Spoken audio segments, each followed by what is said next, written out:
Hello students, today we will start a new topic, that is affinity chromatography. Affinity chromatography is used for the isolation and separation of different biomolecules, and the technique is based upon the property of affinity between that biomolecule and its ligand that leads to their reversible binding. This is the ligand molecule, this is the ligand, this is the desired analyte molecule, and that reversibly binds to form a candidate. And this process is used for the isolation of these molecules. There are several molecules which have affinities for their ligands, like antibody has affinity for antigen, avidine has affinity for biotin that leads to isolation of biotin containing enzymes. Similarly, 5' AMP has affinity for NAD, and that property leads to isolation of NAD dependent dehydrogenase. Similarly, cobalt and metal like cobalt and nickel, these have affinity for histidine, and this property leads to isolation of histidine containing protein. This process of chromatography is called IMAC. This is a special type of chromatography that utilizes cobalt and nickel, metal like cobalt and nickel, for isolation of histidine containing proteins. This IMAC means immobilized metal affinity chromatography. Through this chromatographic method, several biomolecules like proteins, enzymes, DNA, immunoglobulin, antigen protein, antigenic protein, or cell receptors, these molecules can be isolated by this affinity chromatography. Affinity chromatography is a type of column chromatography, and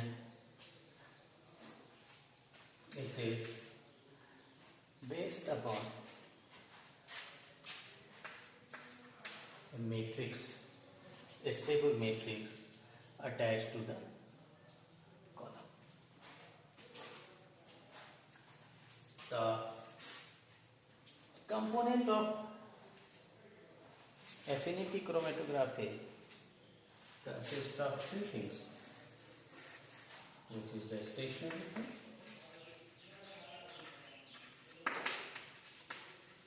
and this stationary phase contains three things. One is matrix. Matrix is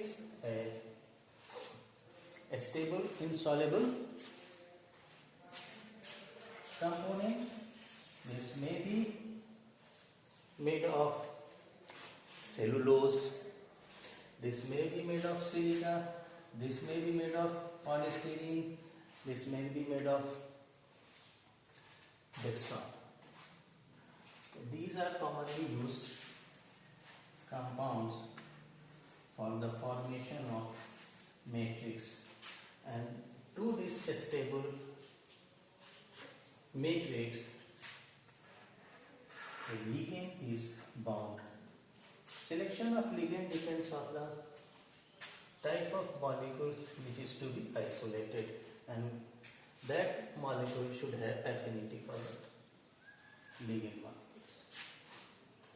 The ligand molecule should have affinity for the desired molecules to be isolated, or analyte it should have a functional group which enables it to bind covalently to this matrix. That process is known as immobilization, because immobilization is important for the retention of this analyte in the column. Okay, so that ligand should have some functional group which allows it to bind covalently with this matrix. This functional group may be carboxyl group, this may be CO group, this may be amino group. So these groups must be present in this ligand to bind the matrix. And the third one is a small spacer. A spacer is a small molecule of 6 to 10 carbon atom, and this spacer is used for immobilization of small molecules, ligand molecules. Spacer is not used for immobilization of large molecules. It is used only primarily for the immobilization of small molecules. So these three are component of a stationary phase, and this is the process of affinity chromatography. This is the diagram explaining the process of affinity chromatography. This is the column. To the wall of column, this matrix is attached, and to this matrix, these ligands are attached which have affinity for analyte molecule. This is the sample containing analyte molecule and the contaminant molecule. The first step is loading of the sample along with a buffer loading is done at neutral buffer, at the neutral pH. So when the loading takes place, the analyte molecule binds to the ligand and retains in the column, whereas the contaminant molecule which have no affinity for this ligand molecule will not bind to this and will come out of the column. Okay? That means analyte. This figure diagram showing that analyte are bound to the ligand and the non-bound molecule, that is contaminant, comes out of the column, and these analyte molecule remains in the column. These molecules are retained in the column.